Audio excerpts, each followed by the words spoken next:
First of all ನಿಮಗೆ piles ಯಾಕೆ ಬರುತ್ತೆ?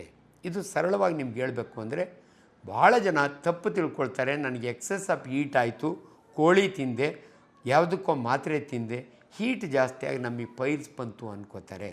ದಯವಿಟ್ಟು ತಿಳ್ಕೊಳ್ಳಿ, ಮಲಬದ್ಧತೆ ಇದ್ದು ಅಂದರೆ ಕಾನ್ಸ್ಟಿಪೇಷನ್ ಇದ್ದು ನೀವು ಮೋಷನ್ಗೆ ಯಾವಾಗಲೂ ತಿಣುಕ್ತಾ ಕೂತ್ಕೊಂಡ್ರೆ ಅಂದರೆ ಸ್ಟ್ರೈನ್ ಮಾಡಿಕೊಂಡ್ರೆ ಅದರಿಂದ ನಿಮಗೆ ಪೈಲ್ಸ್ ಬರುತ್ತೆ. ಇನ್ನು ಕೆಲವು ಫ್ಯಾಮಿಲಿ ಒಳಗೆ ರನ್ ಆಗುತ್ತೆ, ಕೆಲವು ಫ್ಯಾಮಿಲಿ ಒಳಗೆ ಪೈಲ್ಸ್ ಇರ್ತವೆ. ಈ ಒಂದು 2-3 ಕಾರಣಗಳು ಬಿಟ್ಟರೆ ನಿಮಗೆ ಎಕ್ಸೆಸ್ ಆಫ್ ಹೀಟ್ನಿಂದ ಬರೋಲ್ಲ.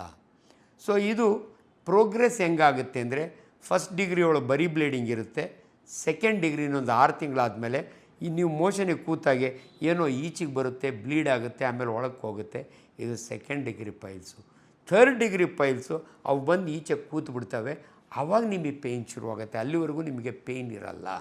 ಥರ್ಡ್ ಡಿಗ್ರಿ ಥ್ರಾಂಬೋಸ್ಡ್ ಪೈಲ್ಸ್ ಅಂತೀವಿ ನಾವು. ಆಗ ನೀವು ಕೂತ್ಕೊಳ್ಳೋಕ್ಕೆ ಆಗಲ್ಲ.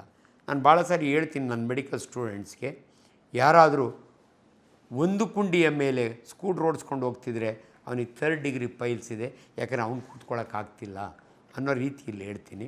ಆದ್ದರಿಂದ ದಯವಿಟ್ಟು ಈ ಪೈಲ್ಸು ನೀವು ಯಾವುದೇ ಉತ್ತರಾಣಿ ಸೊಪ್ಪಾಗಲಿ, ದಕ್ಷರಾಣಿ ಸೊಪ್ಪಾಗಲಿ ಅಥವಾ ಯಾವುದೇ ಸೊಪ್ಪು ತಿಂದರೆ ಬಿದ್ದೋಗಲ್ಲ, ದಯವಿಟ್ಟು ತಿಳ್ಕೊಳ್ಳಿ. ಬಟ್ ಸೊಪ್ಪು ತಿನ್ನೋದ್ರಿಂದ ಏನಾದರೂ ಅನಾನುಕೂಲ ಇದೆಯಾ? ಇಲ್ಲ, ಡೆಫಿನೆಟ್ಲಿ ಇಲ್ಲ, ಅನುಕೂಲ ಇದೆ. ಪ್ರಿವೆನ್ಷನ್ ಮಾಡಬೇಕಾದ್ರೆ ನೀವು ಯಾವುದೇ ಸೊಪ್ಪು ತಿನ್ನಿ, ಉತ್ತರಾಣಿ ಸೊಪ್ಪಲ್ಲ, ಎನಿ ಸೊಪ್ಪು. ನಾವು prevention is better then cure ಅಂತ ಹೇಳ್ತೀವಿ. ಅಂದರೆ ಪ್ರಿವೆಂಟ್ ಮಾಡಬೇಕಾದ್ರೆ ನಿಮ್ಮ ಆಹಾರದಲ್ಲಿ ವಾಟರ್ ಆ್ಯಂಡ್ ಫೈಬರ್ ಇರಬೇಕು.